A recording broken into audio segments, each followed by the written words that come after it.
I woke up with the taste of blood in my mouth and a knife in my chest, except there was no knife. No blood. Just the stale scent of my childhood bedroom, and the pale morning light creeping through the floral curtains I'd hated since I was 15. My hand flew to my ribs, patting frantically at skin that was intact, unbroken, alive. I could feel my heartbeat hammering against my palm, too fast, too loud in the suffocating silence of a room I hadn't slept in for over a decade. The digital clock on my nightstand read 6:02 a.m. June 14, 2010. I remembered this day. I remembered it with the kind of visceral clarity that only comes from replaying your worst mistake 1,000 times in the seconds before you die. This was the day I found the adoption papers. This was the day I stormed downstairs and called my mother a liar, a thief, a stranger who had no right to love me. This was the day I started walking away from her, step by step, until there was no distance left between us except the cold dirt of her grave. That I scrambled out of bed and nearly collapsed when my feet hit the familiar threadbare carpet. My legs were shaking. My whole body was shaking. I caught my reflection in the vanity mirror and froze. 22 years old. Unblemished skin. Dark circles under my eyes from the all-nighter I'd pulled studying for finals. The same cheap silver necklace I'd bought at a flea market, still dangling from my neck. That I was young again. Whole again. And my mother was still alive. Lily. Are you up, sweetheart? Her voice came through the door. Younger. Softer. Unbroken by the years of grief and loneliness I'd inflicted on her. I pressed my palm against my mouth to muffle the sob that clawed its way up my throat. I remembered the last time I heard that voice in my other life. Cracked, weak, begging through the static of a voicemail I never returned. Please, Lily. I know you're angry. I know I should have told you sooner. But please just let me stay in that house. I don't care who you really are. You're still my daughter. You'll always be my daughter. ID deleted that voicemail without listening to the end. ID laughed at her plea when she made it in person, told her she was pathetic for pretending after everything I'd learned. I watched her face crumple and felt nothing but cold satisfaction, and then I walked out. I blocked her number. I let her die in a rented apartment with no heat, because I was too busy chasing a legacy that never belonged to me. Lily. The doorknob turned slowly. I made pancakes. Your favorite. Are you feeling all right? I stumbled toward the door and yanked it open before she could push through. There she stood. 47 years old. Wearing that hideous sunflower apron I'd always mocked. Flour dusted across her cheek from the pancakes she'd been flipping. Her hair was streaked with gray at the temples. The same gray she'd been too embarrassed to dye because she couldn't afford the salon trips. Her eyes were the same warm brown I'd spent years trying to forget. And they were looking at me with that soft, worried expression she always wore when she thought something was wrong. Honey, you're white as a ghost. She reached up to press the back of her hand against my forehead. Are you sick? You feel a little warm. I grabbed her wrist. Not hard. Just enough to stop her hand from retreating. Her skin was warm and alive beneath my fingers, and I could feel her pulse fluttering against my palm. I'm fine, I choked out. I had a nightmare. Her expression softened. Oh, sweetheart. Come here. She pulled me into a hug, the kind she used to give me when I was little and scared of the dark. Her arms wrapped around my shoulders, and she smelled like vanilla and dish soap and the faintest trace of lavender from the lotion she bought at the drugstore. I clutched her like she might disappear. Like this entire morning was just another cruel hallucination my dying brain had conjured up. It's okay, she murmured, rubbing my back in slow circles. I've got you. Whatever it wasn't real. It was real. I whispered into her shoulder. It was so real. She pulled back and cupped my face in both hands, studying me with that careful gaze that always saw straight through my lies. You want to talk about it? I opened my mouth. I wanted to tell her everything. The car accident that was going to take my father in 2 years. The cancer scare she'd hide from me to avoid being a burden. The adoption papers I was about to find in the attic. The ones that would make me believe she was a kidnapper who'd stolen me from a better life. The way I'd destroy both of us with my own hands. No, I said instead. I just need a minute. She nodded, though I could tell she didn't believe me. She never did when I lied. Well, the pancakes are getting cold, she said, forcing a smile. You come down when you're ready, okay? She walked away, and I stood in the doorway, watching her retreat down the stairs. Her steps were lighter than I remembered. Less burdened. She hadn't been crushed by me yet that I turned back to my room and started searching. It took me less than 5 minutes to find them. The attic hatch was in the hallway closet, and I'd always been too short to reach it without a chair. But in my past life, I'd gotten curious one day and dragged the step stool over to poke around in the boxes we never unpacked. The manila folder was exactly where I remembered it, tucked inside a shoebox behind my old ballet recital costumes. I pulled it out with trembling fingers and opened it. Adoption papers. Certified. Signed by my biological parents and my mother, all those years ago. I'd read these words once before, and they'd felt like a knife twisting in my gut. But now, standing in the dusty attic light, I felt something else entirely. Relief. Because I already knew the truth that my mother hadn't stolen me. She'd rescued me. My biological parents were wealthy, powerful people who had neglected me so badly that child services intervened when I was 3 weeks old. My mother had been a foster nurse at the hospital, the one who fed me when my birth mother refused, the one who held me through the withdrawal symptoms that nearly killed me. She'd adopted me for pennies, not because anyone was paying her, but because no one else wanted a sick, drug-exposed infant with no guarantee of a normal life. And in my first life, I'd thrown that in her face like it was a crime. I shoved the folder into my backpack and zipped it shut. I couldn't risk her finding it. Not yet. Not when I still had so much to undo. Downstairs, I heard the clatter of dishes and my mother's off-key humming. She was making breakfast like it was any other day, unaware that the daughter she loved was no longer the same bitter girl who'd fallen asleep in this bed last night. I took a breath, then another. Then I walked down the stairs and into the kitchen. There you are. She smiled and slid a plate of pancakes onto the table. Eat up. You've got that final exam today, don't you? I stared at the pancakes. Golden brown, perfectly round, a little lopsided on the edges because she always rushed when she was excited. A small bowl of strawberries sat beside my plate, the one she probably bought on sale and saved just for me. I sat down heavily. Mom, I need to tell you something. Her smile faltered. What is it, sweetheart? I opened my mouth and the words caught in my throat. How was I supposed to explain that I'd lived an entire other life, that I'd watched her die alone because I was too proud to forgive her, that I'd been given a second chance, and I wasn't going to waste a single second of it? I love you, I said instead. I don't say it enough. And I should. I really should.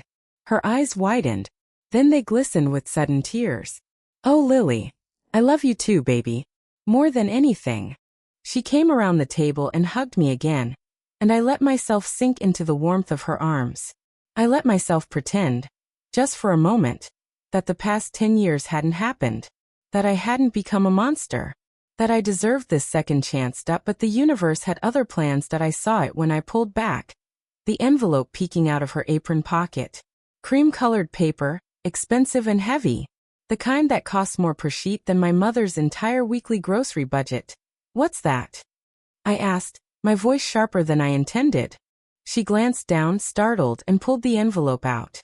Oh, this came in the mail yesterday. I was going to show you, but with your exam and everything. She handed it to me. I recognized the return address instantly. Harrison and Associates. Private investigations.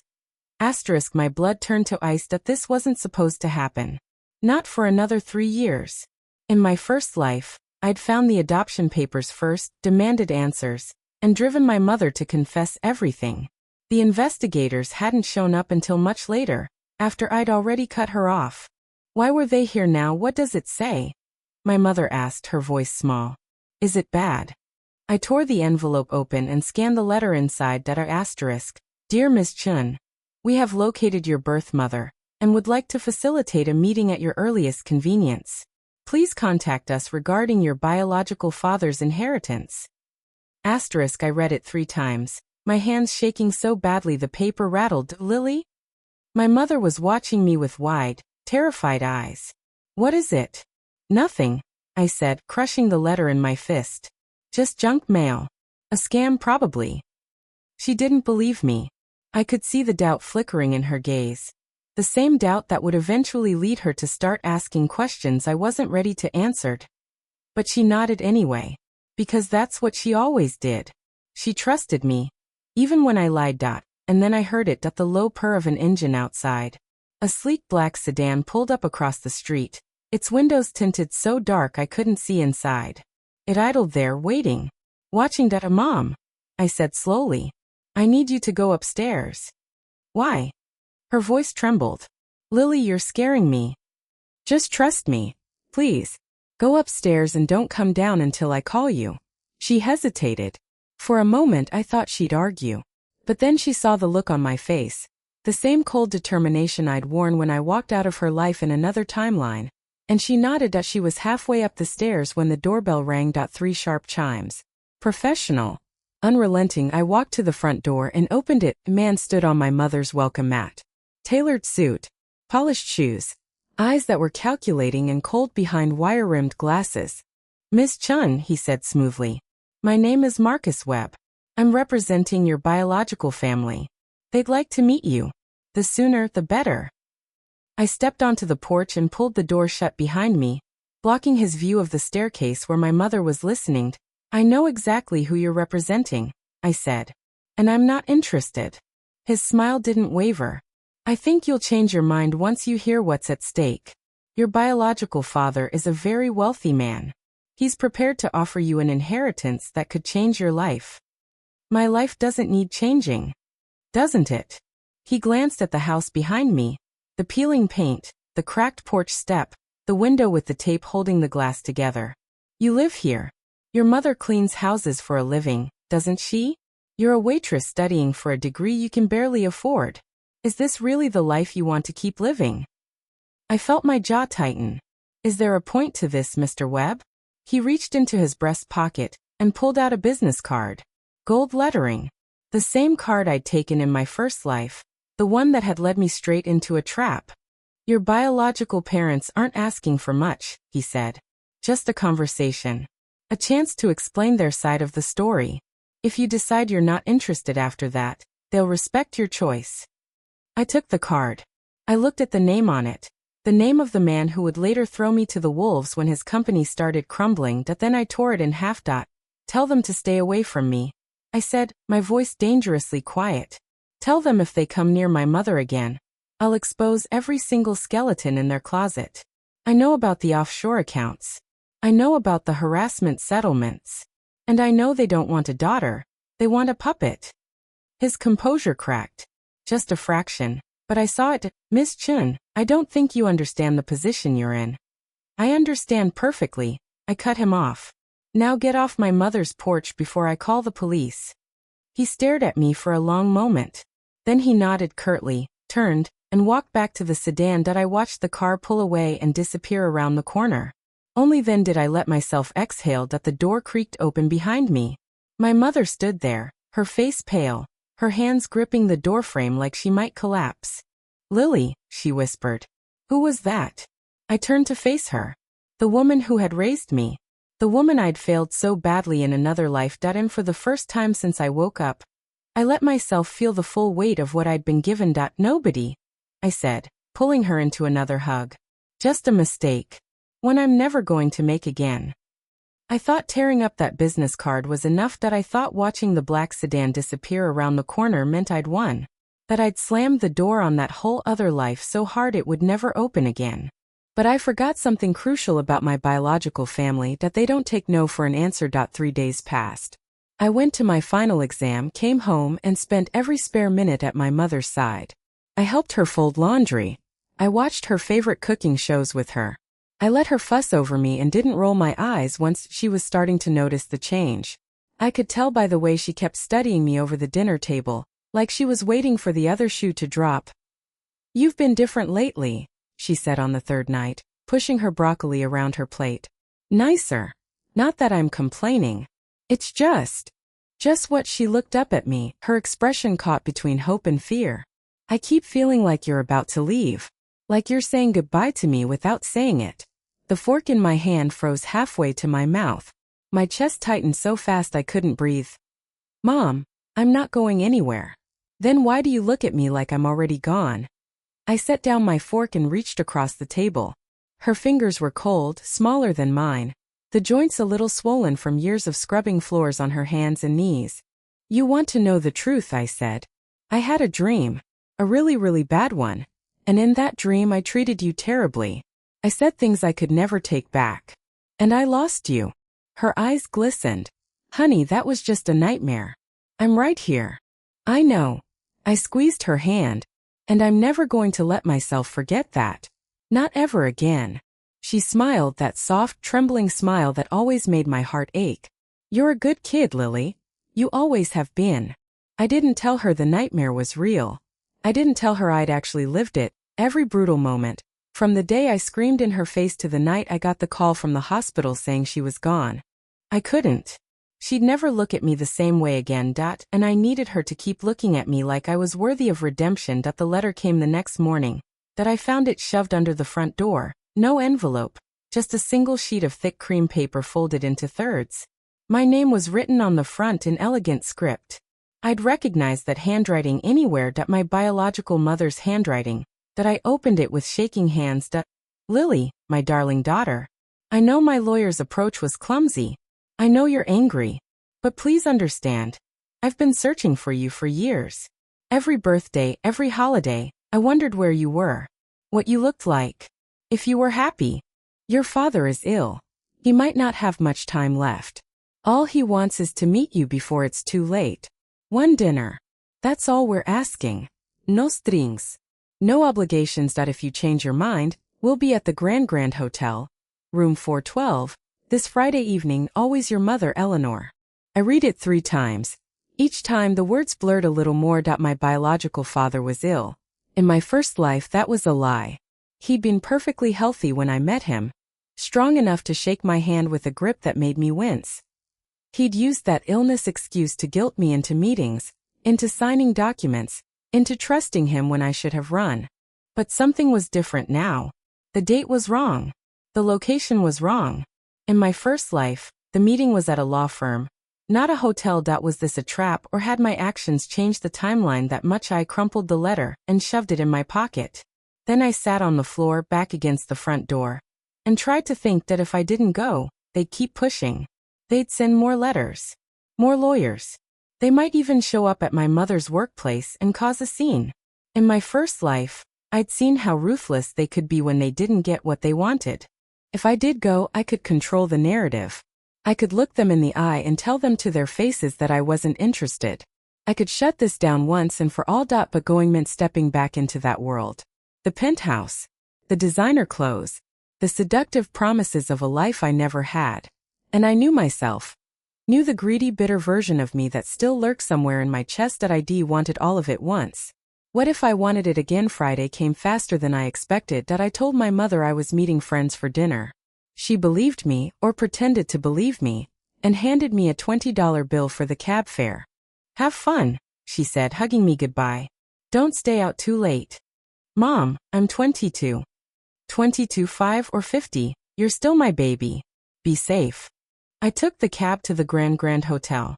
It loomed above me like a monument to everything I'd walked away from.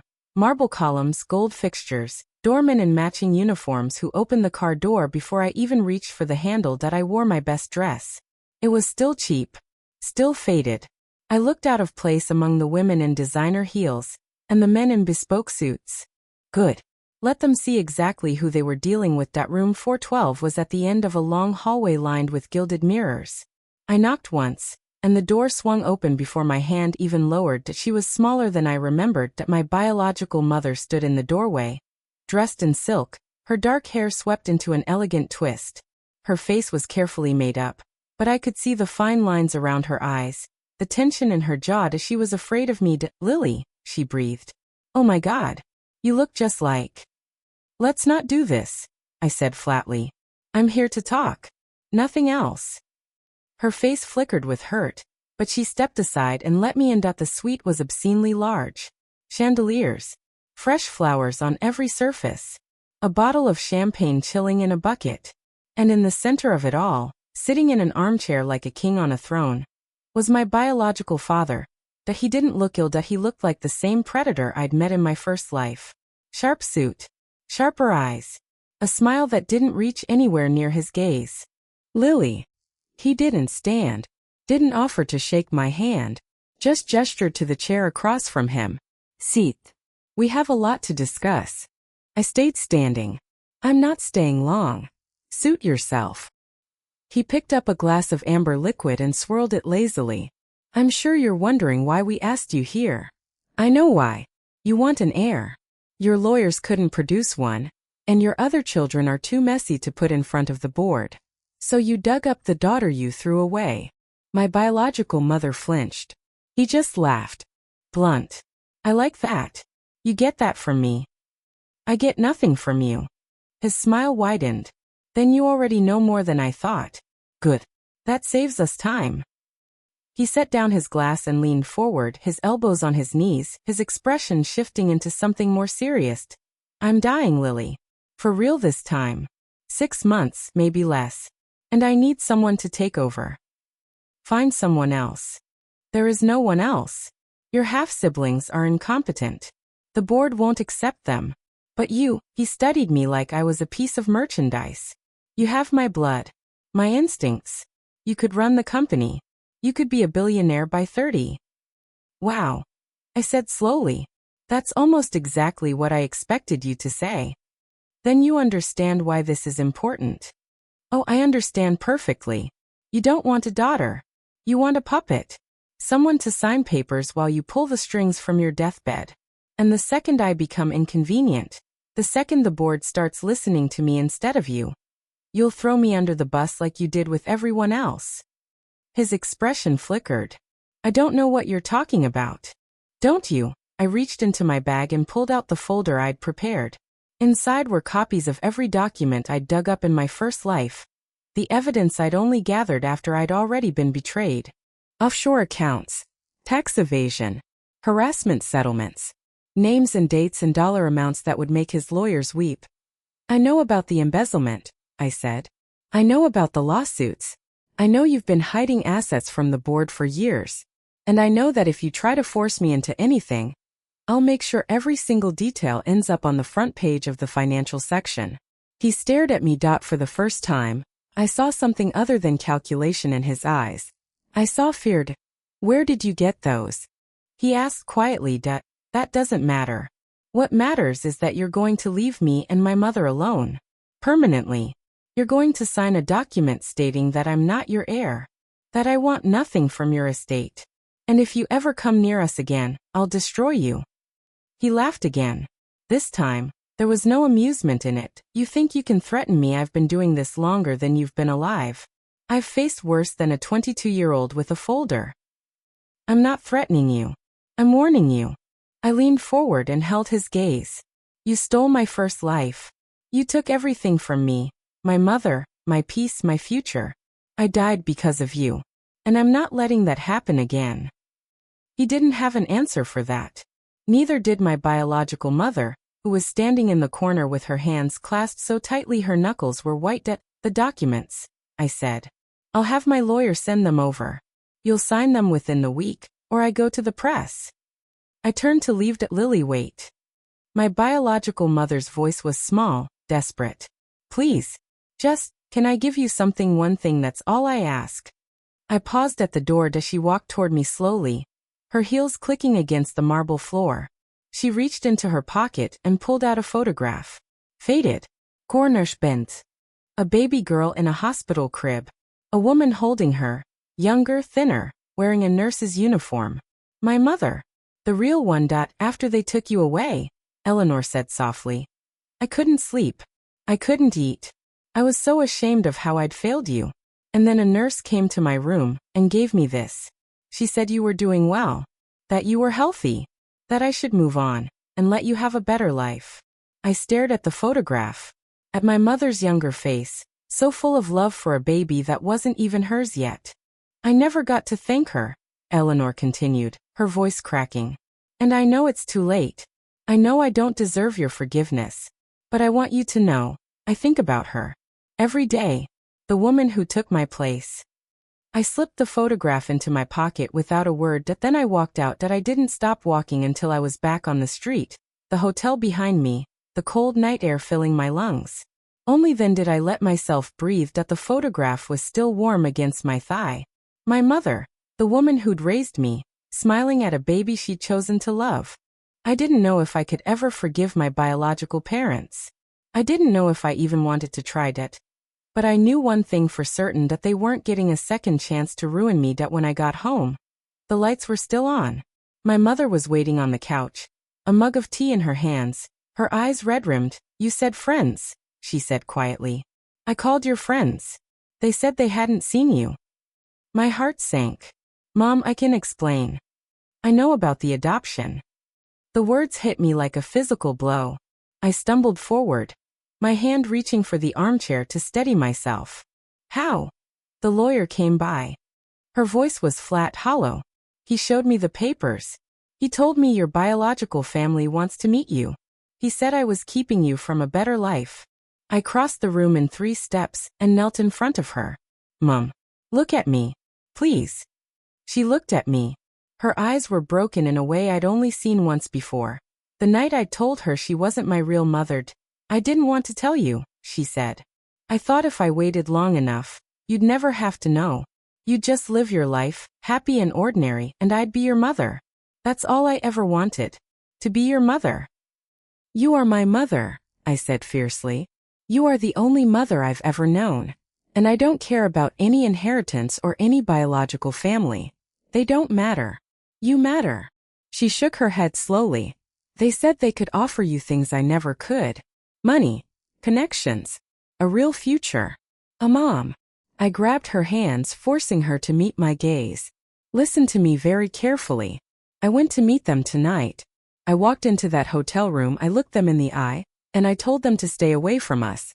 I threatened them with exposure. I made it absolutely clear that I don't want anything to do with them." Her breath caught. "You did." "I told them they stole enough from me already, and they're not getting anything else. Not my time, not my loyalty, not a single second of my life." Tears spilled down her cheeks. She pulled me into her arms and held on like I was the only thing keeping her tethered to the earth. "You really chose me," she whispered. "After everything you know, after everything they could give you, you really chose me." I hugged her back, buried my face in her shoulder, and let myself cry. "There's nothing to choose," I said. "There's just you. There's always been just you." She held me for a long time. And then she pulled back, her expression shifting into something I hadn't seen in years. Hope. Real, unguarded hope. "Okay," she said, wiping her face with the back of her hand. "Okay then. What do we do now?" I smiled through my tears. "Now we live. We grow tomatoes. We drink coffee on the porch. We do all the things we never got to do." She laughed, watery and broken and beautiful. But as we sat there on the couch, her head on my shoulder, I couldn't shake the feeling that this wasn't over. Because I'd seen the look in my biological father's eyes when I walked out of that hotel room. And I knew that man. He didn't walk away from a challenge.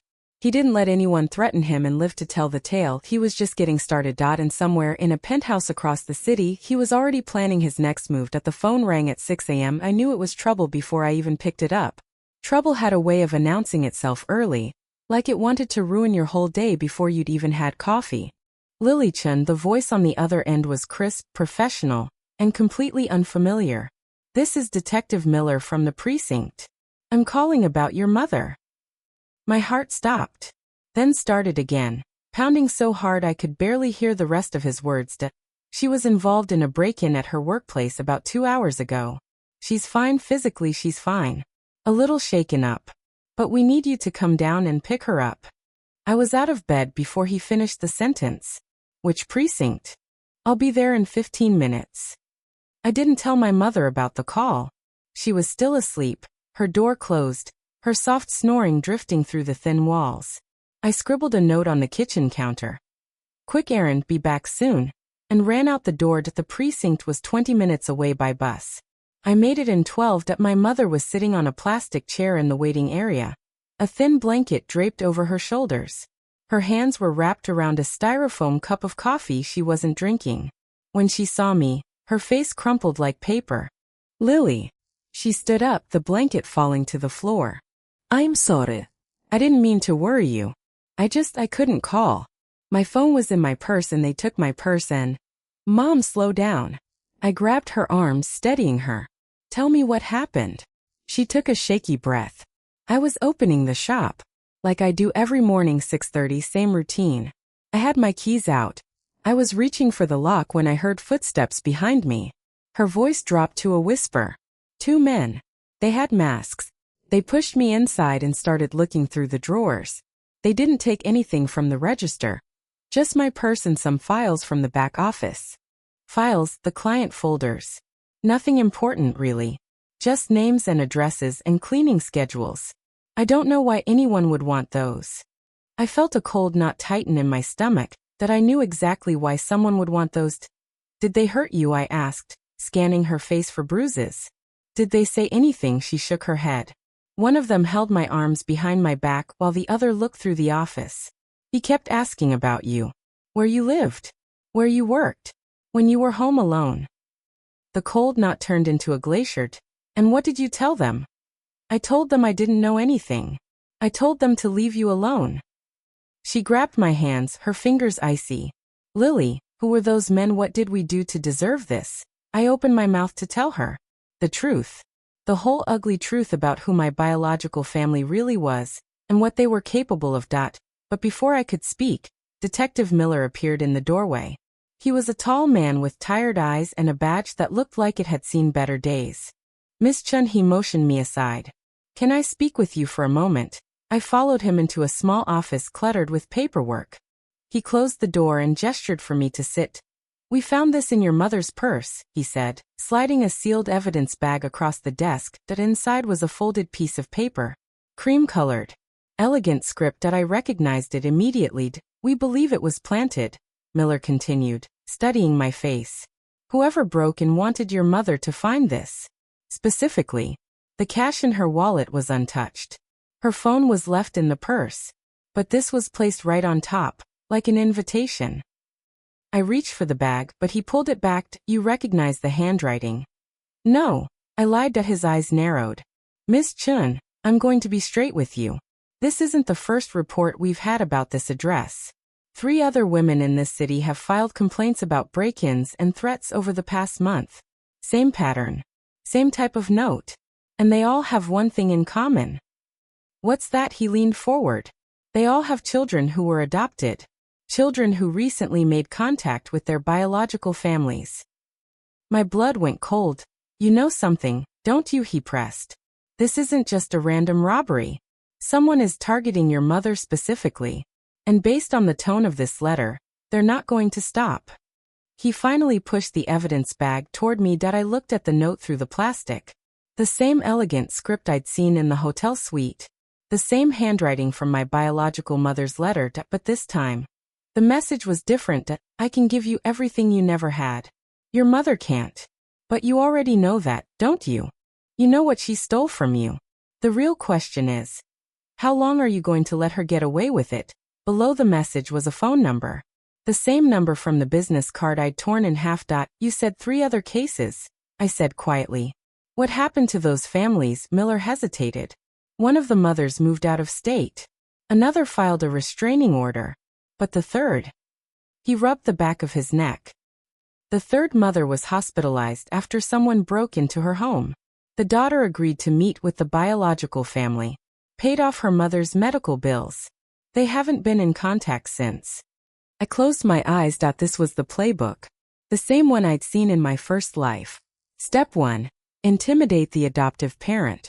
Step 2. Offer a solution to the problem they created. Step 3. Isolate the adoptee until they had no one left to turn to. It was so obvious. So transparent. And it had worked on me the first time that I opened my eyes and looked at Miller. I need to make a call. My biological father answered on the first ring. Lily, I was wondering when you'd call. Drop the act, I said, my voice flat. I know about the break-in. I know about the letter. And I know you're not going to stop until you get what you want. There was a long pause. Then he laughed, that smooth, infuriating laugh that made me want to throw my phone against the wall. Smart girl. But you're jumping to conclusions. I have no idea what you're talking about. Right. And I'm the Queen of England. Come now. If I wanted to intimidate you, I'd do it directly. I wouldn't bother with theatrics. Your mother's workplace, that's clumsy. Unprofessional. I have much better methods. I hated how much that sounded like the truth. Then who was it? I don't know.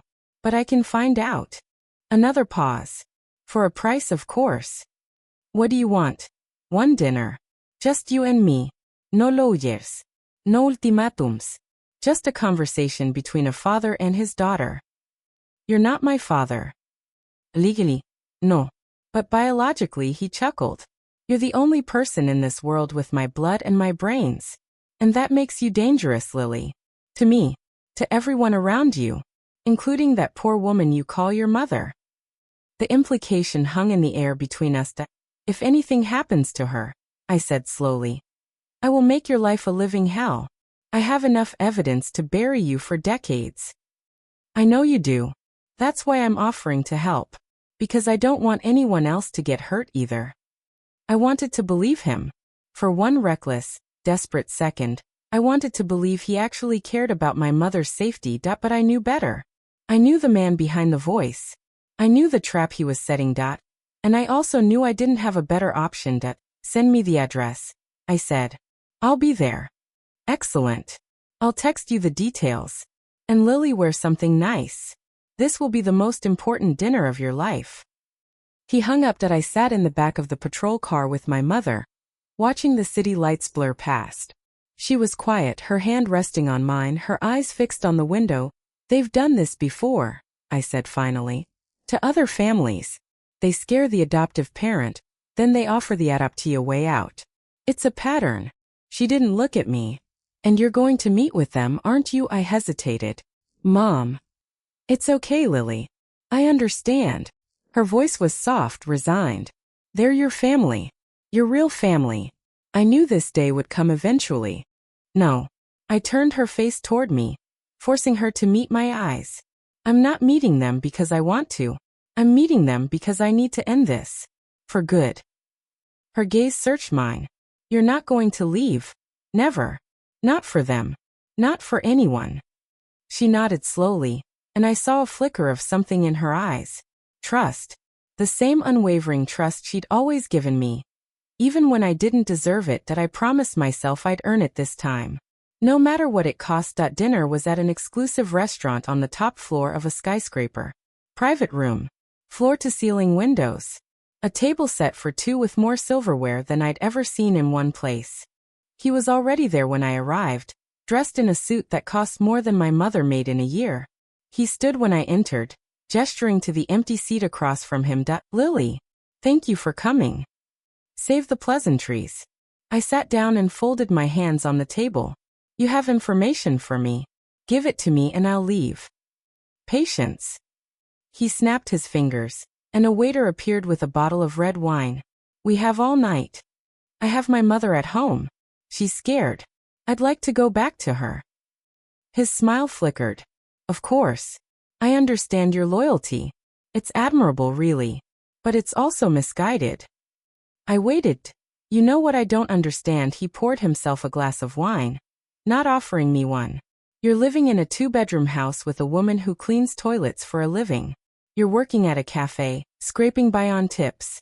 And you turn down a fortune, a legacy for what? Nostalgia. Love. I said simply. Something you wouldn't understand. He laughed. Love doesn't pay bills. Love doesn't protect you when people come knocking. And love certainly doesn't keep you safe from the people who want to hurt you. The waiter returned with 2 plates. Filet mignon, perfectly cooked, arranged like art on white porcelain. I didn't touch mine. Who sent those men? I asked. He swirled his wine. An associate. Someone who thought they were doing me a favor. They heard about our conversation at the hotel, and decided to accelerate the process. And you didn't stop them. I didn't know about it until after. But now that I do, he set down his glass, I can make sure it doesn't happen again. All you have to do is agree to work with me. Work with you or for you. Tomate. I reached into my bag and pulled out a folder. Thicker than the one I'd brought to the hotel. More complete. I have copies of everything, I said. Tax records. Emails. Photographs. Everything you've been hiding from the board and the press. And I've given copies to 3 different people who will publish them if anything happens to me or my mother. His expression shifted. The casual arrogance flickered, replaced by something colder. "You destroy yourself along with me," he said. "You're in those documents too. Your name. Your signature. Everything you touched while you were with me. I haven't signed anything. I haven't touched anything. In this timeline, I never worked for you. I never met you until last week." The truth of that statement seemed to hit him. His jaw tightened. "You're bluffing. Try me." We stared at each other across the table. The candles flickered. The city glittered below us. And I watched the calculations running behind his eyes. He was realizing, maybe for the first time, that he couldn't control me. "Fine," he said finally. "I'll call off my associates. You and your mother will be left alone. But there's one condition." What? He reached into his pocket and pulled out a small velvet box. Opened it. Inside was a ring, simple, elegant, a single emerald set in platinum. "This was your grandmother's," he said. "She wanted you to have it. I was supposed to give it to you on your 18th birthday, but I never got the chance." I stared at the ring. It was beautiful, valuable, probably worth more than my entire college tuition.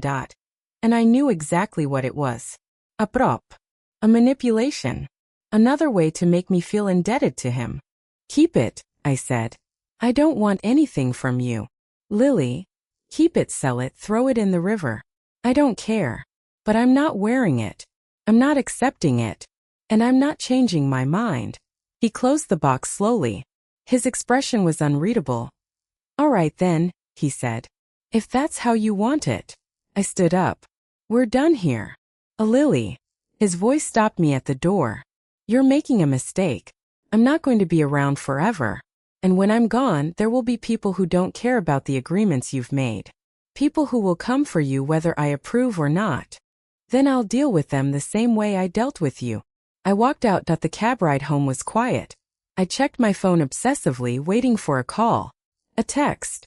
Anything that proved this was a trap, and nothing came. By the time I got home, my mother was asleep on the couch, the television still playing some late-night talk show. I turned it off and draped a blanket over her. She stirred, blinking up at me. "Lily, what time is it?" "Late. Go back to sleep." "Did you?" She hesitated. "Did you work things out?" I knelt beside her and took her hand. "They're not going to bother us anymore. I made sure of it." She smiled, her eyes already closing again. "I knew you would. You're so strong, Lily. So much stronger than you know." I sat there for a long time, watching her breathe. Her face relaxed, peaceful in sleep. No more wrinkles of worry. No more shadows of fear. I wanted to believe it was over. I wanted to believe I'd won. But somewhere in the back of my mind, I kept seeing the velvet box. The ring. The way he'd closed it so slowly, like he was packing away a weapon he'd intended to use. He wasn't done with me. I knew that the only question was how long it would take him to show his hand again. I pulled out my phone and sent a text to Detective Millard. "Keep my mother's file open. This isn't over." His response came a moment later. "What do you know?" I typed back. "Everything. And I'm not staying silent anymore." Then I turned off the lights, sat down on the floor beside the couch, and waited for the sun to rise, because if there was one thing I'd learned in 2 lifetimes, it was that the dark never lasted forever. And neither did the people who made it. The knock came at 3 a.m. I was already awake. I'd been awake for hours, my back pressed against the couch, my eyes fixed on the front door like I could will it to stay closed. Every creak of the house made me flinch. Every passing car made my heart race. But this knock was different. Measured. Polite. 3 firm raps followed by silence. I stood up slowly, my legs stiff from sitting too long. My mother stirred on the couch but didn't wake. I'd slipped something into her tea before she fell asleep. A mild sedative, left over from her last dental surgery. I hated myself for doing it, but I needed her out cold if things went south. I crept to the door and peered through the peephole. No one was there. I opened it anyway, just a crack. The hallway was empty. But on the welcome mat, bathed in the sickly yellow glow of the porch light, was another envelope. Cream paper. Unsealed. I snatched it and closed the door, my hands already shaking. Inside was a single photograph and a handwritten note. The photograph was of me. Not my mother, me. Walking out of the cafe where I worked. The timestamp in the corner was from yesterday. The note was short and chillingly direct. Nice cafe. The sandwiches look good. Next time, maybe I'll try one. No signature. No return address. But I recognized the handwriting. The same elegant script from the hotel suite. The same loops and flourishes I'd seen on the note in my mother's purse that I stood in the dark kitchen, the photograph trembling in my fingers, and tried to breathe that he was watching me. He'd been watching me all along. The dinner, the threats, the promises, it was all theater. A performance designed to make me think I'd won while he tightened his grip from the shadows. My phone buzzed. A text from an unknown number. Did you like my gift? I thought you'd appreciate the personal touch. Your father sends his regards. I typed back. Who is this? The response came instantly.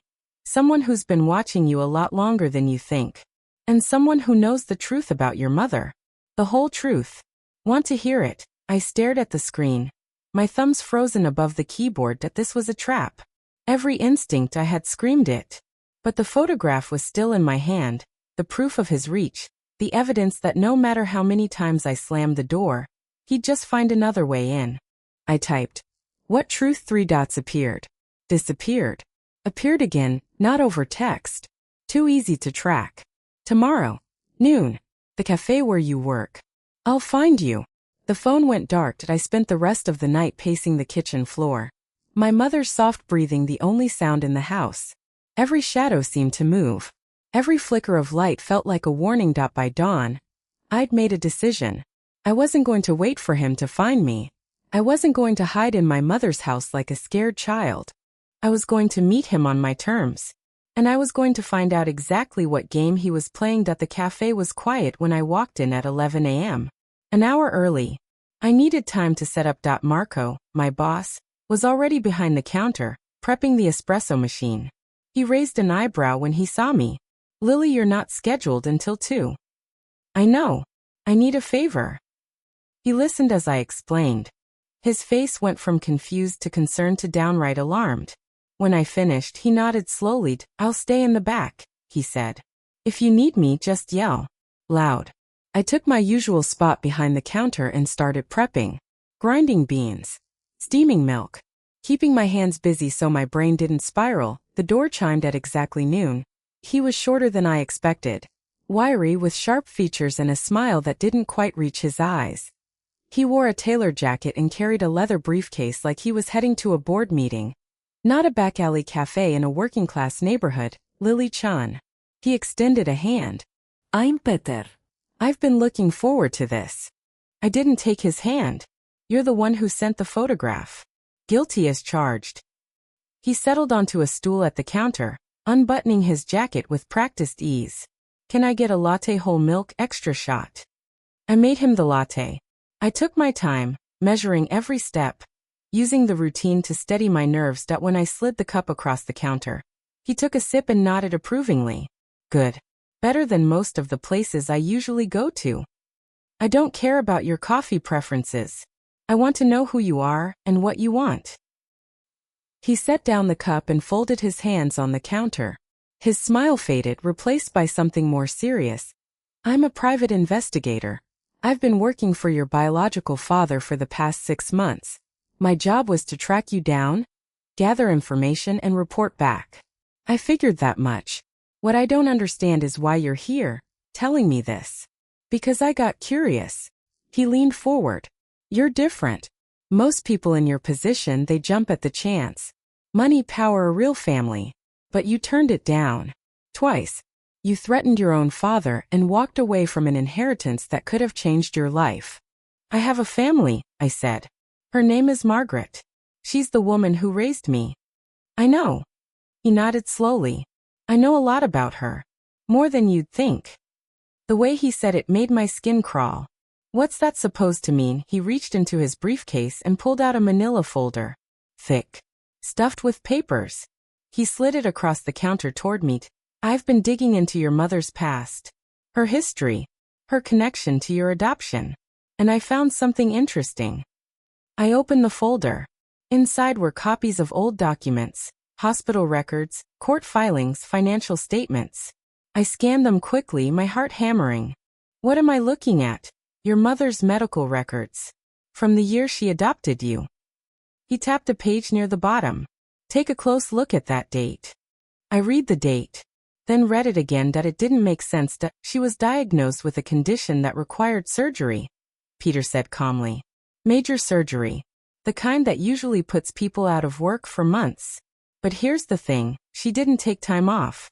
She worked through it. All while paying for your medical bills, your formula, your diapers. All while making sure you had everything you needed. I felt my throat tighten. What's your point? My point is that she almost died. The surgery was risky, and she delayed it because she couldn't afford to stop working. If she'd waited another few weeks, he shrugged. Well, let's just say the timing was tight.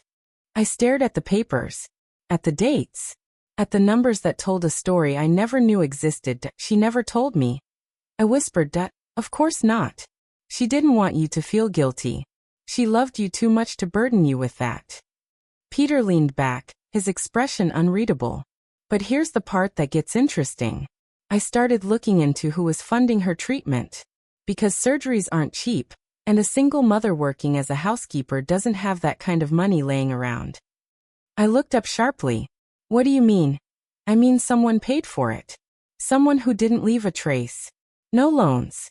No credit cards. Just a lump sum deposited into her account 3 days before the procedure. Who? Peter spread his hands. That's where it gets complicated. The deposit came from a shell company.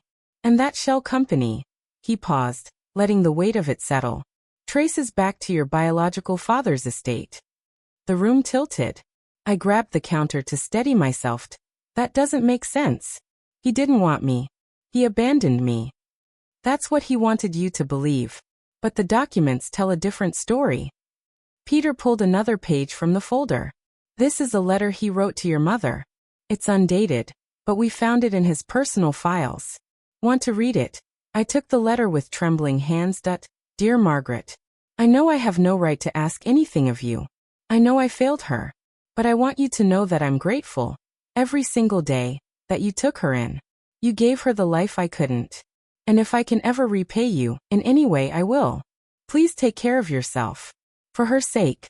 For yours. She deserves to have a mother who's healthy and strong. And so do you. I read it twice. 3 times. Each time the words blurred a little more. He paid for her surgery, I said slowly. He saved her life. Looks that way. I set the letter down, my mind reeling. This didn't fit. None of it fit. In my first life he was a monster. Cold. Calculating. He'd used me and thrown me away like garbage. But this letter was different. This letter was human. Why are you showing me this? I demanded. What do you get out of it? Peter smiled. Like I said, I got curious. And I don't like being played for a fool. Your father hired me to bring you back into the fold. But the more I dug, the more I realized he wasn't telling the whole story. Neither was your mother. Don't, I said sharply. Don't drag her into this. Too late. He reached into his briefcase again and pulled out another photograph. This one was older, sepia-toned, showing 2 women standing in front of a hospital entrance. I recognized one of them immediately. My mother. Young, smiling, wearing a nurse's uniform. The other woman was younger. Thinner. Dark hair pulled back in a neat bun. My biological mother. My mom knew her, I whispered. She knew my biological mother. They worked together, Peter said. Same hospital. Same floor. Your biological mother was a patient. Your mother was her nurse. The room spun. I sat down heavily on the stool behind me, so she knew. All this time she knew exactly who my biological parents were. And she never told me. She wanted to protect you. From the truth. From them. From everything. Peter's voice softened. Look, I'm not here to blow up your life. I'm just a guy who follows paper trails. But the trail led here. And I figured you deserved to know. I stared at the photograph. At my mother's young face, so full of hope. At the woman beside her. The one who'd given me up. The one who'd written that desperate letter I'd crumpled in my pocket. It's not what I thought, I said quietly. None of it is what I thought. Peter nodded. That's usually how it works. The truth is rarely clean. He stood up, leaving the folder on the counter. Take your time with the documents. There's more in there than I showed you. A lot more. And when you're ready, I think you should talk to your mother. Really talk to her. Because there's a good chance she's been carrying this weight for way too long. He left the cafe without looking back. I sat there for a long time. The folder open in front of me, the photograph of my mother and her patient staring up at me. And for the first time since I'd woken up in that childhood bedroom, I didn't know what to do next. I made it through the rest of my shift on autopilot. Marco kept glancing at me from the back, his face etched with concern, but I waved him off. I couldn't talk about it. Couldn't even think about it without my chest constricting. When I got home, my mother was in the garden.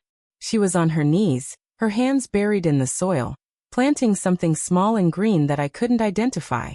The sun was warm on her shoulders, and she was humming the same off-key tune she always hummed when she was content. I stood in the doorway and watched her. She was so ordinary, so unremarkable. A woman in her late 40s with cheap gardening gloves and dirt under her fingernails. She'd never owned anything expensive, never taken a vacation, never done anything more glamorous than host a potluck for the neighbors. And yet, somewhere in the archives of a billionaire's estate, there was a letter that proved she was the most extraordinary person I'd ever known. "Mom," I said softly, "I need to talk to you." She looked up, her face breaking into a smile. "Lily, come see. I planted the lavender I've been saving. It's supposed to attract butterflies." I walked toward her slowly, the folder tucked under my arm. I sat down in the grass beside her, not caring about the dirt stains. "Mom, I have to ask you something. And I need you to be honest with me. Really honest." Her smile faded. She wiped her hands on her apron. "What is it, sweetheart?" I opened the folder and pulled out the photograph. The one of her and my biological mother, standing in front of the hospital. "Did you know her?" I asked. Before the adoption, she stared at the photograph. Her face went pale, the color draining so fast I thought she might faint. "Where did you get that?" she whispered. "It doesn't matter. Just tell me the truth." She was quiet for a long time. I could see the war playing out behind her eyes. The impulse to protect me, to shield me from the messy reality of her past. But she must have seen something in my expression, because finally, she sighed. "Yes," she said. "I knew her. She was my patient. And she was the one who gave me up." My mother nodded slowly. She was young, terrified. The family she married into, your biological father's family, they were powerful people. They didn't want a child. Especially not a child who was sick. Sick, the record said I was healthy. My mother looked down at her hands. "You were born with drugs in your system. Your biological mother was addicted. It wasn't her fault. She didn't know she was pregnant until late, and by then it was too late to stop. The doctors said you might not survive.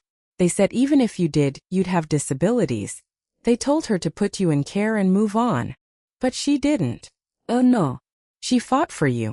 She quit the drugs cold turkey. She spent months in the hospital trying to get healthy enough to take you home.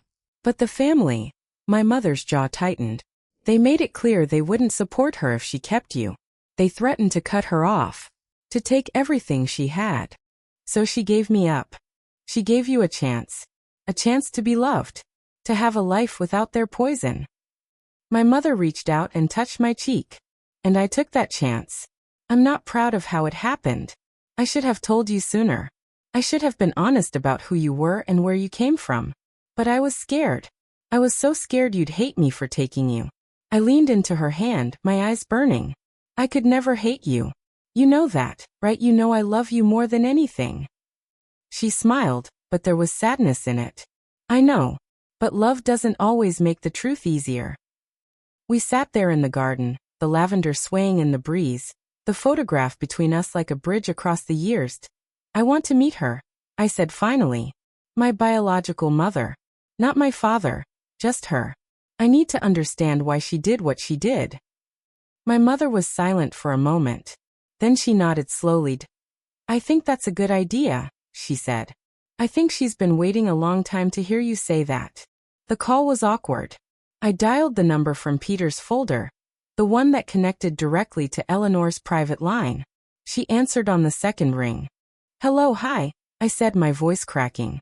"It's Lily. Lily-chan. I think we need to talk. The silence on the other end was so long I thought she'd hung up. Lily, her voice was barely a whisper. Is it really you? Yeah. It's really me. I didn't think, after everything. She took a shaky breath. Of course. Of course I'll meet with you. Whenever you want. Wherever you want. Just tell me when and where. I gave her the address of a park near my mother's house. Neutral ground. Public. Safe. I'll be there, she said. Lily, I just want to say. Save it for the meeting. I'll see you tomorrow. I hung up before she could finish. My mother was watching me from the kitchen doorway. Her face unreadable. I crossed the room and wrapped her in a hug so tight she let out a soft oof. I'm not leaving, I said into her shoulder. I just need answers. She hugged me back. I know. I love you. I love you too.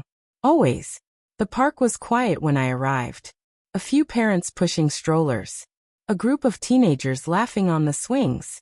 And on a bench near the fountain, a woman in a simple dress, her hands clasped in her lap, her eyes fixed on the path ahead.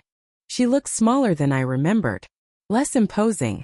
Without the silk and the jewelry and the penthouse backdrop, she looked like anyone else. A woman in her 50s with tired eyes and lines of worry etched into her face. Hi, I said, sitting down beside her. Lily. She turned toward me, and I saw the tears welling in her eyes. Thank you. Thank you for coming. I didn't answer. I just waited as she took a breath, steadying herself. I know you hate me. I know I failed you in every way a mother can fail a child. But I want you to understand, I never stopped loving you. Not for a single day. Then why did you give me up? Her face crumpled. Because I was weak. I was young and scared and I let them. She stopped, swallowing hard. Your father's family. They told me I'd ruin your life if I kept you. They told me I'd never be able to give you what you needed. And I believed them. But you fought for me. Mom, Margaret told me you did. You quit the drugs. You tried to get better. She stared at me, disbelief flickering across her face. Margaret told you that. She told me everything. About the hospital. About the addiction. About how you fought to keep me even when everyone said you couldn't. She was the only one who believed in me. Eleanor's voice cracked. Everyone else, they looked at me like I was a lost cause. But not her. She came into my room every day and held my hand and told me I was strong. She was the one who helped me get clean. She was the one who stayed with me when I gave birth. And then she took me home. Because I asked her to. Eleanor met my eyes and I saw the pain there, raw and unguarded. I looked at you, this perfect little baby, and I knew I couldn't give you the life you deserved. So I asked her, the only person I trusted, to take you, to raise you, to be the mother I couldn't be. I felt the tears on my cheeks before I realized I was crying. She never told me any of this. I whispered. All these years. She never said a word. She was protecting you. From me. From them. From everything that could have hurt you. Eleanor reached out, her hand hovering near mine, not quite touching.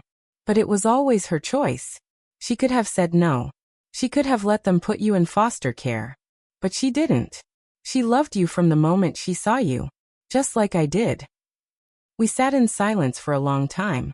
The fountain burbled. The kids laughed. The world kept turning, oblivious to the weight of the conversation happening on that bench. I don't hate you, I said finally. I used to. In my head I used to hate you so much. But that was before I knew the whole story. I don't deserve your forgiveness. Maybe not. But I'm giving it to you anyway. I took her hand. I'm not ready to have you in my life. Not like that. Not yet. But I understand now. And that's more than I had before. She nodded, tears streaming down her face. That's enough. That's more than I ever hoped for. We said goodbye a few minutes later. As I walked away I felt lighter. Not healed, not even close. But lighter. The truth had been a weight I'd been carrying for 2 lifetimes. And now that it was out in the open, I could finally start to let it go. I found my mother in the garden again, pulling weeds from the lavender patch. I knelt beside her and started helping, not saying a word. How did it go? She asked quietly. I told her I didn't hate her. I told her I understood. My mother's hand stilled. That's more than I ever gave her credit for. She said you were the one who helped her get clean. She said you stayed with her through everything. She said she asked you to take me. My mother nodded, her eyes fixed on the dirt. She was the bravest person I'd ever met. She loved you more than she loved herself. And I promised her I'd never let you forget that. I won't, I said. I promise. She looked up at me, her eyes shining. You're not angry that I kept all this from you? I'm not angry, I said honestly. I'm just grateful. Grateful you chose me. Grateful you stayed. Grateful you never gave up on me. Even when I gave you every reason to. She pulled me into a hug, her hands still dirty, her heart still steady. I could never give up on you, she said. You're my daughter. You always will be. I held her close and felt the last of the old resentments crumble away. The next week was quiet. No letters. No visites. No black sedans lurking across the street. I started to believe it was really over. My biological father had left me alone. My biological mother had made her peace. The stalker had disappeared as suddenly as he'd appeared. But I should have known better. The universe doesn't give you peace without a price. I came home from the cafe on a Thursday to find my mother sitting on the front steps, her face pale, her hands clutching a piece of cream-colored paper. He came back, she said, her voice barely a whisper. I took the letter from her hands. To the daughter I never deserved. You made your choice. I understand that. But there are things you don't know. Things no one ever told you. About the adoption. About your real mother. About what happened the day she gave you up. If you want the truth, meet me at the old house on Maple Street. Tomorrow at dusk. Come alone. And don't tell anyone where you're going. This is the only chance you'll get to know what really happened at your father. I read it twice. Then a third time. My hands were shaking so badly the paper rattled. It's a trap. I said that it's a trap. My mother agreed. But you're going anyway, aren't you? I looked at her. At the woman who had raised me. The woman who had fought for me. The woman who had loved me when no one else would. And I made a decision. I have to. I said. I have to see this through. I have to know the truth even if it hurts. She nodded slowly. Then I'm coming with you. Mom. Don't. She stood up, brushing the dirt from her apron. I've spent 22 years protecting you. I'm not about to stop now. I opened my mouth to argue, but the look in her eyes stopped me. She wasn't backing down. Not this time. Okay, I said. We go together. We spent the rest of the afternoon preparing. I called Peter and asked for backup. I sent a text to Detective Miller with the address and the time. I packed a bag with everything I might need, my phone, a flashlight, the folder of evidence I'd gathered against my biological father. My mother packed a thermos of coffee and a bag of sandwiches. She was practical that way. Facing the unknown required sustenance. As the sun started to set, we drove toward Maple Street. The old house sat at the end of a long, unpaved road. It was abandoned, its windows boarded up, its porch sagging under the weight of neglect, but there was a light on inside. A single lamp, burning in the front room. He's here, my mother said. Are you ready? I took a deep breath. No. But I'm going anyway. We walked up the crumbling path together. The front door was slightly ajar. I pushed it open with my fingertips and we stepped inside. The room was dusty. Cobwebs hung from the corners. But the furniture had been arranged. 2 chairs facing each other, a table between them. A man sat in one of the chairs, his back to us. You came, he said without turning around. I didn't think you would. Who's there? I demanded. Show your face. He turned. And my world shattered. It wasn't my biological father. It was Peter. The private investigator. The man who'd given me the folder. The man who'd told me about the letter. The man who'd seemed so helpful, so trustworthy. Hi, Lily, he said, his voice cold. Surprised, my mother grabbed my arm. Lily, what is this? I stared at him, my mind racing. You were working for him. The whole time. You were sent to get close to me. Close to you. He laughed, but there was no humor in it. I was sent to test you. To see if you'd turn against your mother. To see if you were as loyal as you pretended to be. And what did you find? I found a girl who'd do anything to protect the woman who raised her. A girl who refused to break, no matter how hard I pushed. He stood up slowly, his expression shifting. And that made you a problem. A problem, a threat. He walked toward me, and I stepped back, pulling my mother with me. Your father doesn't know I'm here. He thinks I'm still playing nice, gathering information. But I've been watching you longer than he has. I've been waiting for the right moment. Waiting for what? He pulled a small device from his pocket. A recorder. He pressed play, and a voice filled the room. My voice. My mother's voice. Our conversation in the garden. You think I can't destroy you, Peter said softly. I've been documenting everything. Every conversation. Every secret. I know about your mother's past. I know about Eleanor's addiction. I know about the money your father funneled to pay for Margaret's surgery. And I know that if any of this got out, it would ruin all of you. What do you want? My voice was shaking, but I forced myself to stand my ground. Simple. He smiled. Your inheritance. Your father offered me a cut if I brought you back. But I want more. I want everything. And if you don't give it to me, I'll make sure the world knows exactly who you really are. All of you. I stared at him, my heart pounding. My mother was gripping my arm so tightly I could feel the bruises forming, but somewhere, deep in the back of my mind, I remembered something. Something Peter had said in the cafe. I don't like being played for a fool. He'd said that. He'd warned me. And I'd missed it. You're not going to get anything, I said, my voice stronger now. Because you've already made one mistake. He raised an eyebrow. What mistake? I reached into my bag and pulled out my phone. On the screen was a recording app, red light blinking. I'd been recording since we walked in. I don't know who you're working for, I said. But I know you just confessed to blackmail on tape. And I know the police are already on their way. Peter's face went white. You're bluffing. Try me. Behind him, the front door burst open. Detective Miller stood there, flanked by 2 officers, his gun drawn. Peter Harrison, he said. You're under arrest for blackmail, stalking, and conspiracy. Put your hands where I can see them. Peter's hands went up. But as the officers cuffed him, he looked at me with cold fury. This isn't over, he hissed.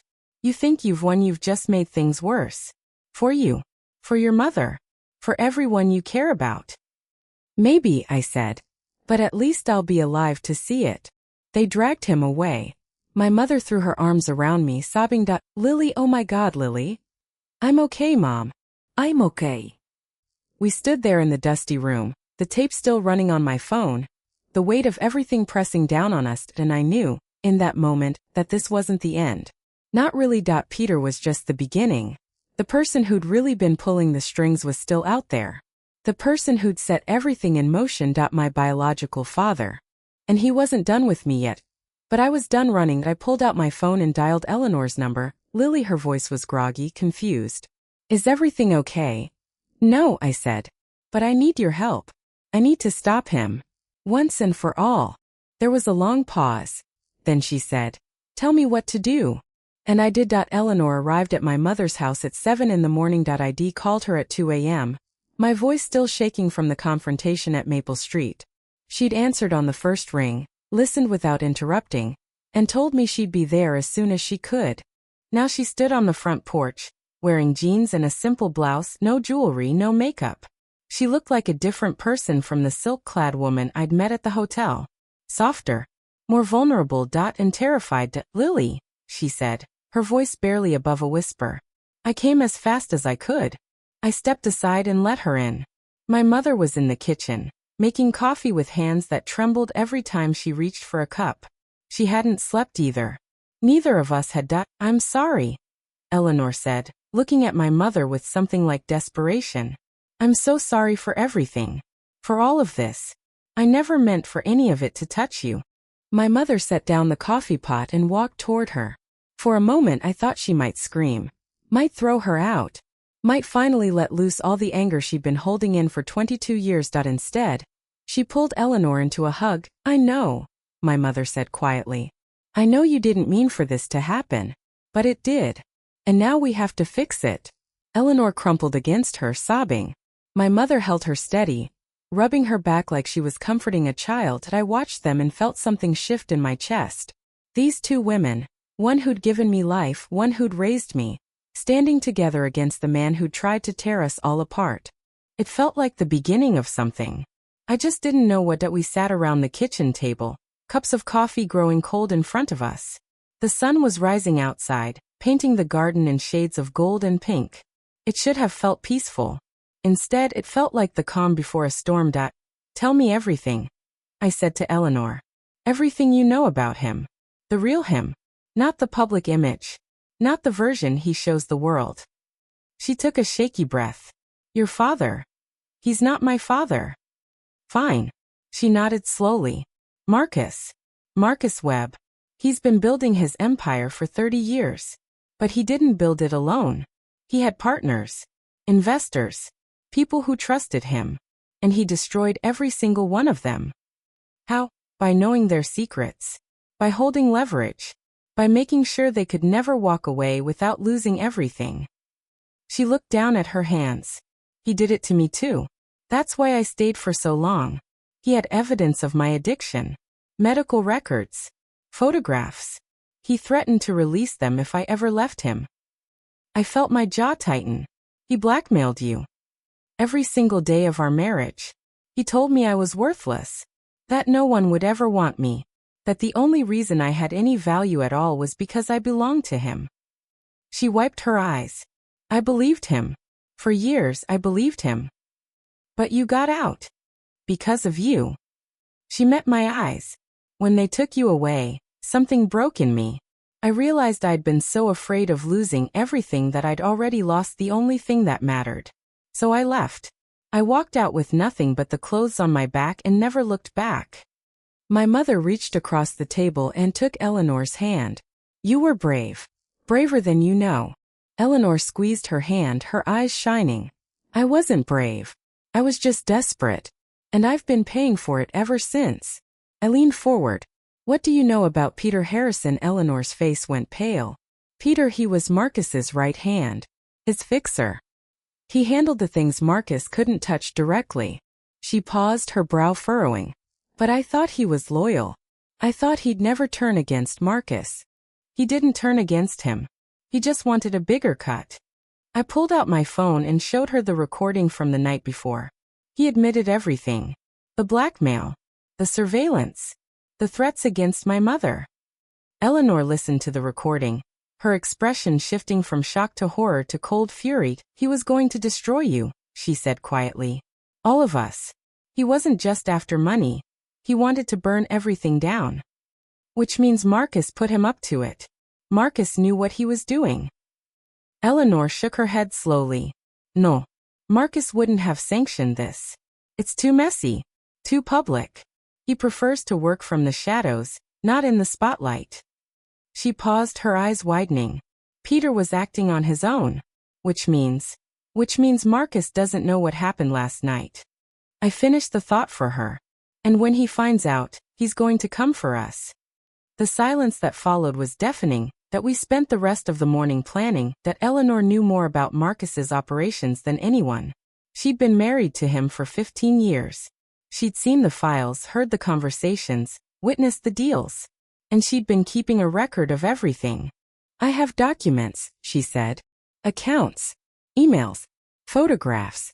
I've been collecting them for years, waiting for the right moment. Waiting for what my mother asked. Waiting for someone to help me use them. Eleanor looked at me. I didn't have the courage to do it alone. But with you, she took a breath. With you I think I can. I didn't hesitate. Let me see everything. She pulled a folder from her bag. Thicker than the one Peter had given me. Fuller. More detailed. Inside were bank statements, offshore accounts, names of shell companies that had been used to funnel money out of Marcus's empire. This is everything, I said, scanning the pages. This is enough to destroy him. It's enough to start the process. But we need more.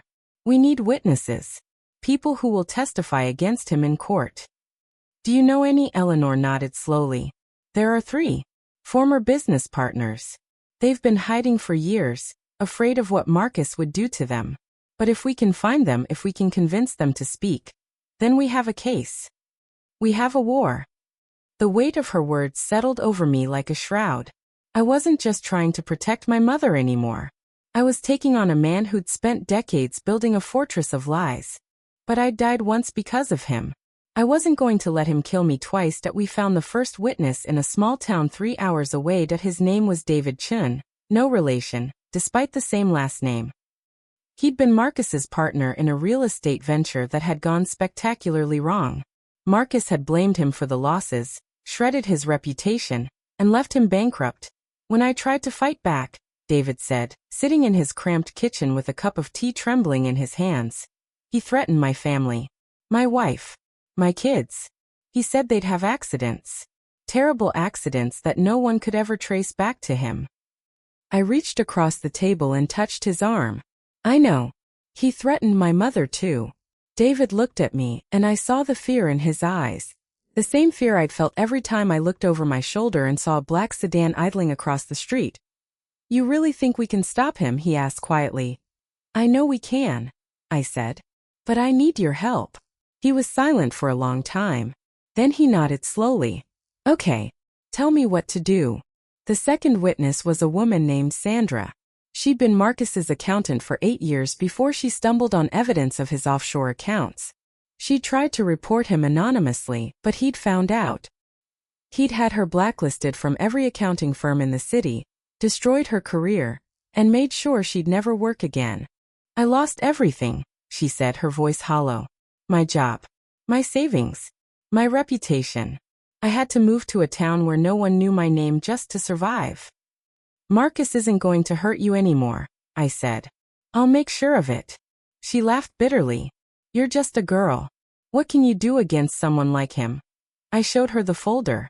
The documents Eleanor had given me. The recordings. The evidence that would bring Marcus down. This is what I can do, I said. Will you help me? She stared at the folder, her eyes wide. Then she nodded. Fine. But if he comes after me again, I'm telling everyone you made me do it. That's fair. The third witness was the hardest to find. That he'd been Marcus's lawyer before Peter. A man named Thomas. He'd seen everything, the money laundering, the blackmail, the conspiracies. And he'd run. Fled the country. Changed his identity. Eleanor had been tracking him for years. She knew he was living in Canada under an assumed name. And she'd been waiting for the right moment to reach out. I'll call him, she said. I'll tell him it's safe to come back. Is it? My mother asked. Is it really safe? Eleanor met my eyes. With Lily's evidence, with the witnesses we've gathered, I think it might be. She made the call that night. Thomas answered on the third ring, his voice wary and tired. Eleanor, is that really you? It's me. She took a breath. I need you to come home. We're going to take him down. There was a long pause. Then Thomas said, it's about damn time. We met in a warehouse on the outskirts of the city. It was risky, too risky maybe. But we needed somewhere private. Somewhere Marcus wouldn't think to look. And this place, abandoned and forgotten, seemed like the perfect hiding spot. David was there. Sandra. Eleanor. My mother, who'd refused to stay home no matter how much I'd argued. And Thomas, fresh off a plane from Canada, looking older and wearier than his photographs. I can't believe I'm here, he said, shaking his head. I can't believe I actually agreed to this. Neither can I, Sandra muttered. But here we are. I spread the documents across a folding table. Bank statements. Email printouts. Photographs of Marcus meeting with known criminals.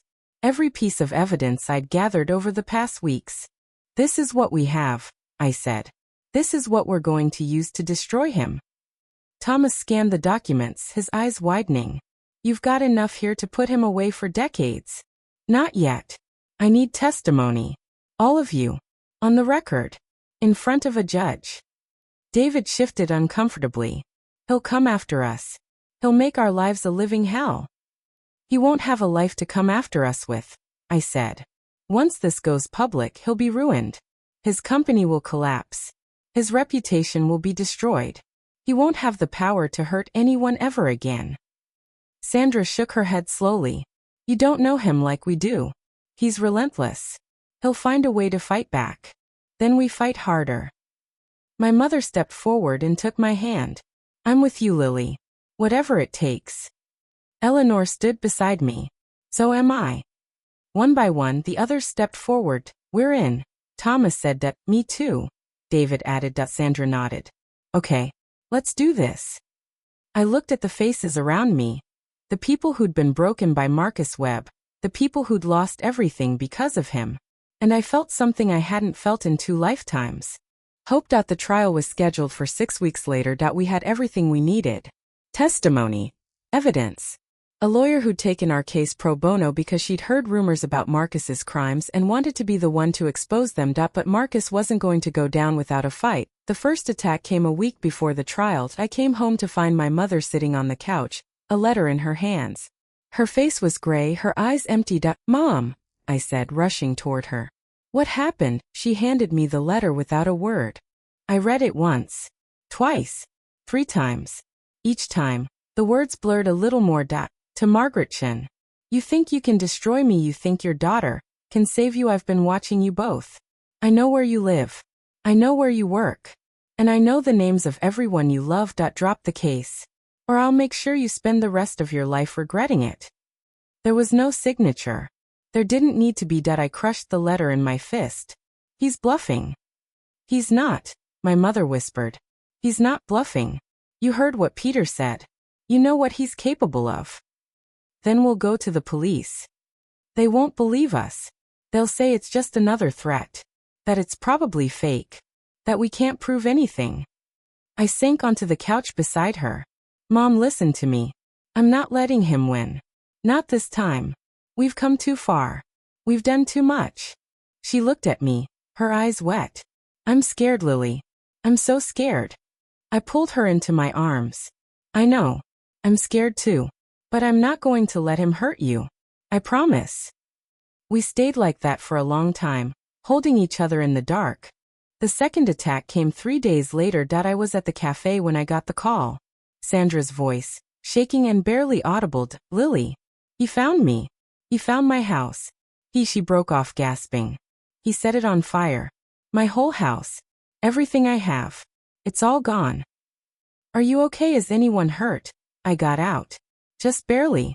But Lily, he knows. He knows everything. He knows we're coming after him. I gripped the phone so hard my fingers went numb. Where are you now? At a motel. I don't know where to go. I don't know what to do. I'm coming. I'll send someone to get you. Stay there and don't open the door for anyone but me. I hung up and called the others. David was safe. Thomas was safe. Eleanor had already gone into hiding, just in case. But Sandra's house was gone. Her life. Everything she built. He was showing us exactly what he was capable of. And he wasn't done. The morning of the trial, I woke up to find my mother gone. I searched the house, the garden, the street. I called her phone. It went straight to voicemail. I was about to call the police when I saw it. A note on the kitchen counter, held down by a coffee mug. Lily, I'm sorry. I didn't know what else to do. He called me last night. He said if I didn't meet with him, he'd hurt you. He said he'd burn down the cafe. He'd hurt Eleanor. He'd destroy everyone you loved. I know you'll be angry. I know you'll want to come after me. But please, please stay safe. Please finish what we started. I love you. Always. Mom. I read the note and felt my world crumble. He had her. He had my mother. And I had no idea where. I called Eleanor first. Then David. Then Thomas. We gathered at the warehouse, trying to figure out what to do. He's going to use her as leverage, Thomas said. He's going to make you drop the case in exchange for her safety. I'm not dropping anything. Then he'll hurt her. Thomas's voice was hard. He'll do exactly what he threatened. I paced the room, my mind racing. What if we don't give him a chance? What if we strike first? How? I stopped pacing. The trial. We go public. Now. Before he has a chance to use my mother against us. Eleanor shook her head. We don't have enough. We have everything. We have testimony. We have evidence. We have 3 witnesses willing to testify. That's all we need to start a fire that he can't put out. You'll be putting your mother at risk. She's already at risk. Every second we wait, he's doing God knows what to her. The only way to save her is to make sure he can't do anything to anyone ever again. They looked at me, their faces torn between fear and determination. Okay, Thomas said finally. Let's do it. We called the press. The news broke at noon. Headlines. Reports. Interviews. David, Sandra, and Thomas stood in front of the cameras and told the world what Marcus Webb had done to them. I gave the evidence to the reporters. The bank statements. The emails. The photographs. Every piece of dirt I'd gathered on the man who tried to destroy me. And within hours, Marcus Webb was the most hated man in the city. His company's stock plummeted. His board demanded his resignation. His lawyers called, frantically trying to contain the damage. But I wasn't done. I went on live television. I looked into the camera, into the eyes of everyone watching, and told my story. My name is Lily Chin.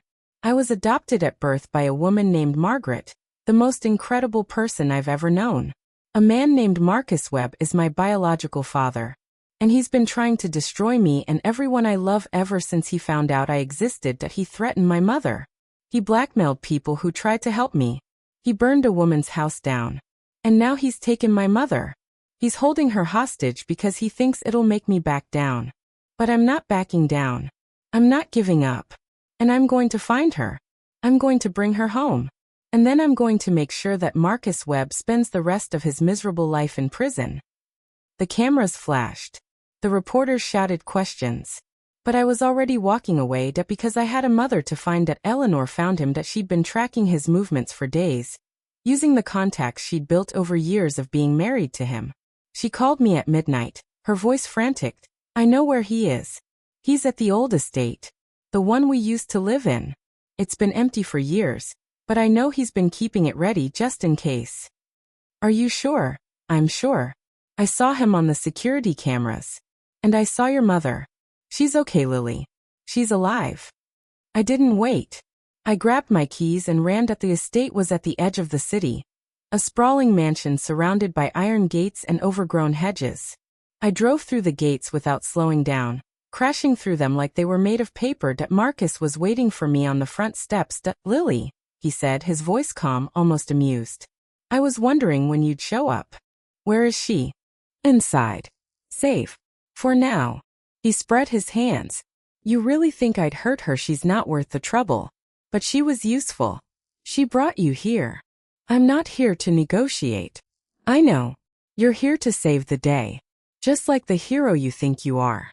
He laughed. But you forget, I've been doing this for 30 years. I've faced worse than you. I doubt that. I pulled out my phone and showed him the screen. Live news coverage. His company in ruins. His reputation destroyed. While you were busy playing games, I said. I was busy destroying your life. You have nothing left, Marcus. No money. No power. No allies. Everyone's abandoned you. His face shifted. For the first time, I saw fear in his eyes. You're bluffing. Try me. He lunged for me. I sidestepped, and he stumbled, falling to his knees on the concrete. I heard my mother's voice from inside the house. Lily. Lily, help me. I ran past him through the front door into the mansion. I found her in the living room, tied to a chair, her face streaked with tears. Mom. I'm okay. I'm okay. She was shaking, but she was alive. He didn't hurt me. He wanted you to come. He wanted to. I know. It's over now. I untied her and helped her to her feet. We walked out together, past Marcus, who was still on his knees, his hands cuffed behind his back. Police sirens wailed in the distance. I looked at him. At the man who'd taken so much from me. And I felt nothing. No anger. No fear. Just cold, empty nothing. You're going to prison, I said. For a very long time. He looked up at me, his eyes hollow. You'll never be free of me. I'll haunt you for the rest of your life. Maybe. But I'll be free enough. I turned and walked away. My mother was waiting for me in the car. She pulled me into a hug so fierce it hurt. Don't ever do that again, she whispered. Don't ever leave me again. I won't, I promised. I'm never leaving you again. We drove home in the quiet morning light. The sun was rising, painting the sky in shades of gold and pink. Just like the day I'd woken up in my childhood bedroom. Back when this whole nightmare began. But this time, I wasn't waking up from a nightmare. I was waking up to a new beginning. The trial lasted 3 weeks. I sat in the front row every single day, my mother's hand clutched in mine, watching the man who tried to destroy us being dismantled piece by piece. David testified first, his voice steady despite the tremble in his hands. Sandra followed, her eyes blazing with a fury that made the jury lean forward. Thomas came last, delivering the final blow with the quiet precision of a man who'd spent years running from his own conscience. Marcus Webb sat at the defense table, his expensive suit wrinkled, his hair unkempt, his face a mask of cold indifference. He didn't look at me. Not once. Not even when the jury returned with the verdict. Guilty. On all counts. The judge sentenced him to 25 years. No parole. No early release. He'd be an old man by the time he saw daylight again. I watched them let him away in handcuffs. Watched his shoulders slump for the first time since I'd met him. And I felt nothing. No triumph. No relief. Just a quiet, steady peace that settled into my bones like warmth from a fire. My mother squeezed my hand. It's over.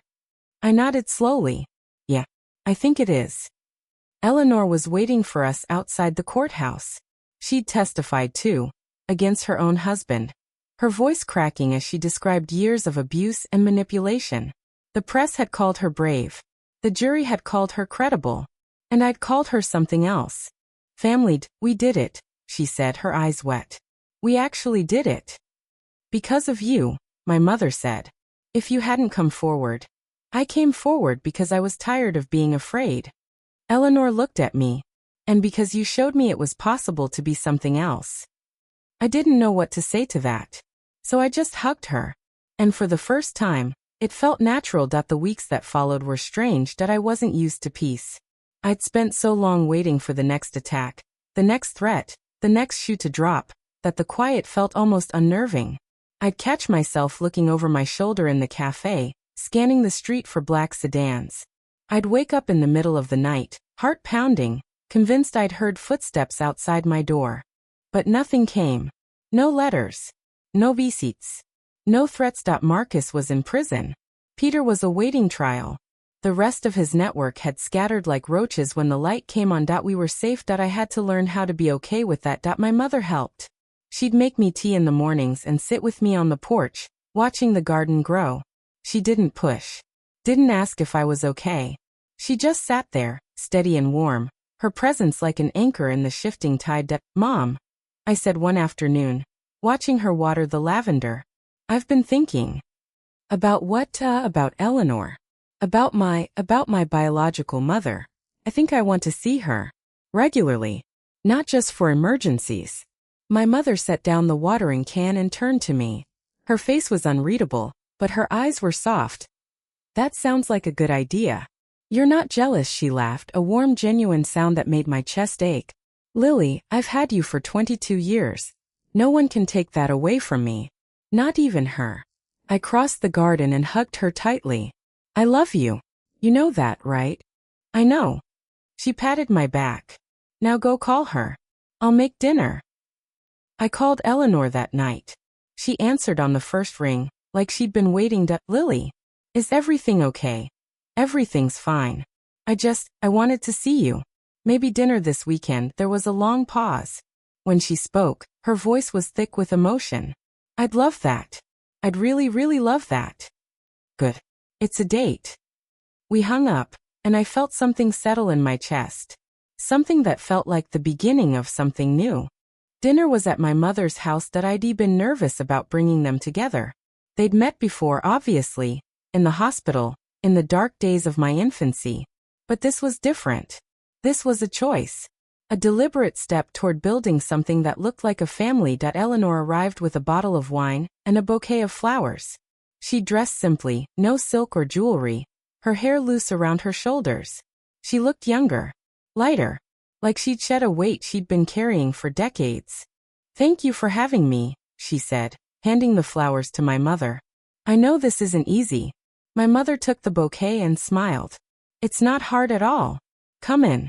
Dinner's almost ready. We sat at the kitchen table, the same table where I'd eaten pancakes on that first morning of my second life.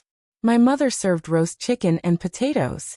Eleanor filled the silence with stories about her garden, her volunteering, the small, quiet life she'd built after leaving Marcus. It was ordinary. Boring even. And it was perfect.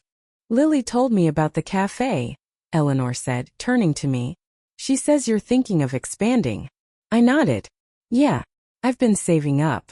There's a space downtown that's been empty for a while. I think it could work. That's wonderful. You're so ambitious. I wish I'd had your drive at your age. You had it, my mother said quietly. You just didn't have the chance to use it. Eleanor's eyes glistened. Maybe not. But I'm using it now. We ate in comfortable silence, the kind that comes from people who've been through the worst together and come out the other side. When Eleanor left that night, she hugged me tightly. Thank you, she whispered, for giving me a chance. Thank you for taking it, I said as I watched her drive away, her taillights disappearing into the dark, and I realized I was looking at the future without fear. The cafe opened 6 months later. It was small, just 12 tables and a counter, but it was mine. My mother helped with the decorating, hanging framed photographs of the garden on the walls. Eleanor showed up on opening day with a tray of homemade pastries and a smile that wouldn't quit. My mother's garden supplied the herbs.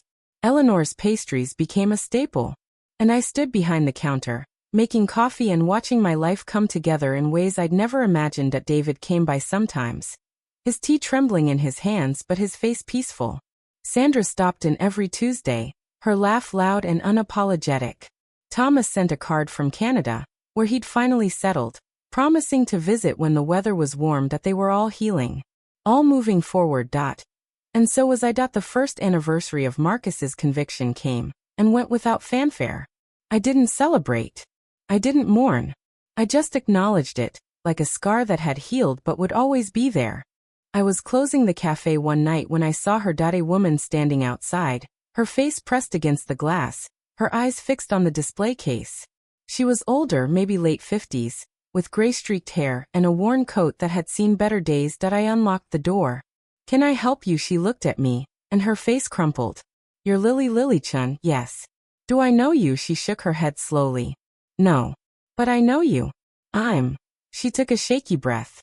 I'm the woman who gave you up. The one who took you from Marcus's family and gave you to Margaret.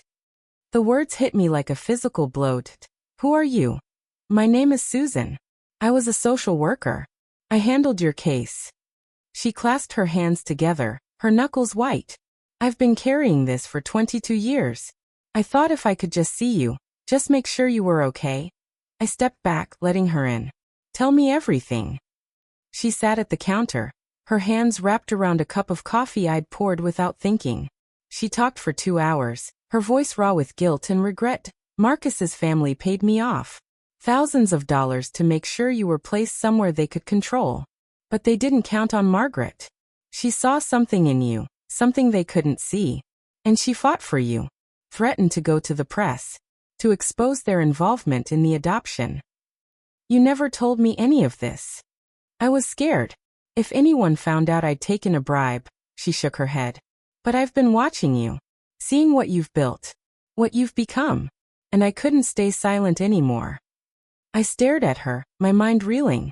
All these years, I'd thought my biological father had simply abandoned me, that my mother had stolen me, that the story was simple and clean. But it wasn't.